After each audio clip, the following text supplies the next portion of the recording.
this bust that they found in Italy of Hannibal, if you look at the bust, if we're going to say, oh, look at the physical features, he's not white.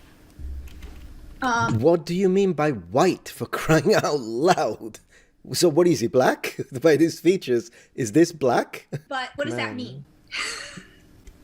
Because none of them are white. Is he Phoenician? Is he Berber? Whatever that means. Is he African? He's African. That we can say that with certainty. He is. Because he was born in Africa, yeah. So is Elon Musk. African. What that means beyond that is anybody's guess, but it actually, he's not European. So that was one thing we can actually say for sure. My whole point is, look, it doesn't matter. Okay, of course it doesn't matter. Then she goes into the... So first she... Oh my gosh, these professors. Oh, I really hope I become the nemesis of this type of academia. Not all academia. I have a lot of strong connections and mutual respect with a lot of fellow academics. Just find them in the comments. Here is, though, this type of academia, it pisses me off. And sorry, I'm speaking negatively. I want to see her face, not the face of the presenter. So you can't say it doesn't matter after you have given an entire presentation as to why he was not white. So it matters only if you can state that he was not white. But if I say, I don't think he was black, then it doesn't matter. What a patronizing, annoying, oh my gosh, way of thinking. It's like methodless. This is academy-less. We can actually say for sure. He's not European. So that was one thing we can actually say for sure. My whole point is, look, it doesn't matter if he's black. We will never know, but it doesn't matter because he could be, but I know what he isn't, and he isn't European, and he isn't German, and he's not Nordic. And Who the heck? My gosh, the strawman. Who on Green Planet Earth, Professor Kennedy, talking about the strawman, who on Green Planet Earth says that the likes of Hannibal, leader of the Carthaginians, who says he was German? Who's this idiot who says he was Nordic?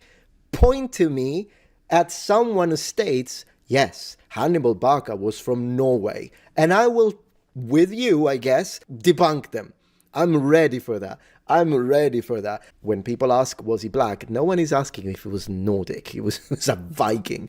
We are asking, was he black African? It's a perfectly valid question to ask. Yeah, there will be the occasional racist that will be so happy when I share the evidence and I say in this case, because it depends, sometimes I do debunk the other side.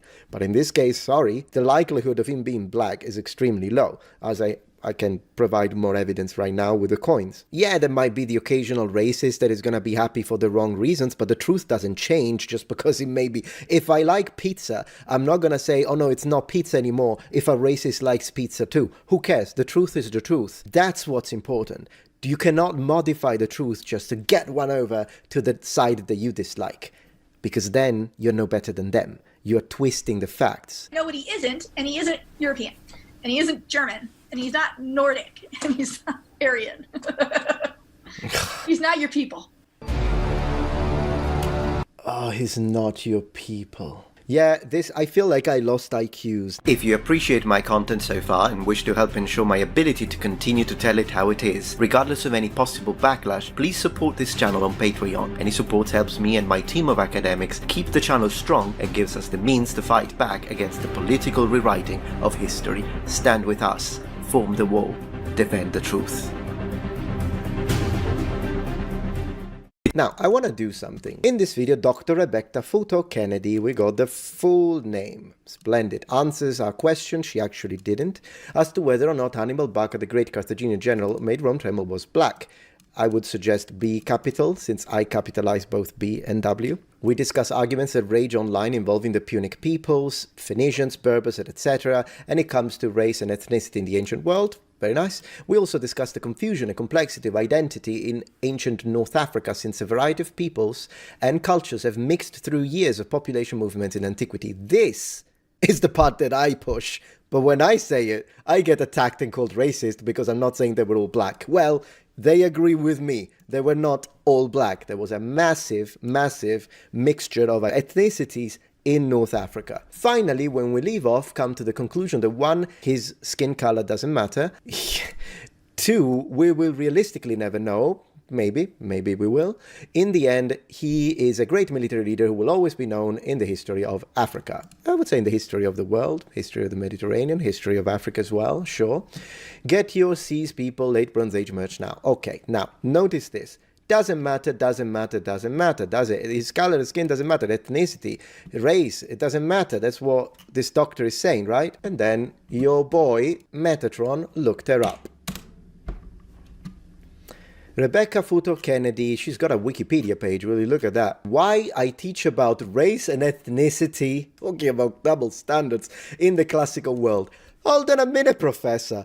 I thought you said it doesn't matter. Gender and sexuality in ancient Rome. Yeah, because she also teaches gender studies. So, problem of classics and racism. Yeah. So, race and ethnicity, once again, I thought it didn't matter. BBC collaborations, I think I know where this is going. I'm going to focus on having a look what sort of classes this professor is teaching, and we're going to make several videos, just like I made several videos on other professors, because when I lock on, I lock on. But for this video, just want to end with this.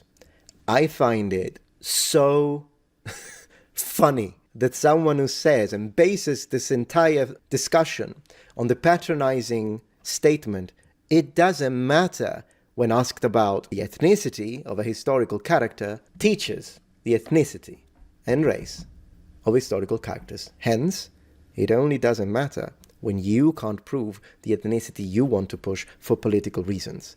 But it does matter very much when you are very able to push ideas and ideologies that you want to be presented to the public in order to get one against the other side. That's not academia. That's not university. That's not what students are paying for. What students are paying for is academic neutrality. The idea of keeping your own personal beliefs and your own personal politics, and which you're, of course, free to have whatever you want, out of the teaching, because clearly this person is letting her own hatred for the opposite side of the political spectrum, and I understand when it comes to the extremists, I understand that, but she's letting that poison her presentations. You were invited, Professor, to answer professionally a question that people ask. What I saw in your answer was extremely disappointing, and I can already imagine, and not trying to build a strawman, but do allow me this. I can already imagine a class with this professor, and a black student raises the hand and asks, "Excuse me, professor, but was Hannibal black?" And she would go into this whole massive route. She would like, okay, so black people had a lot of important positions of power and this and that, and discussing all the moving, with some of which is even true, because I do agree. I don't use the term sub-Saharan because I don't think it's correctly descriptive. But she would go into this massive diversion just to answer and validate the question of the black student. But if a white student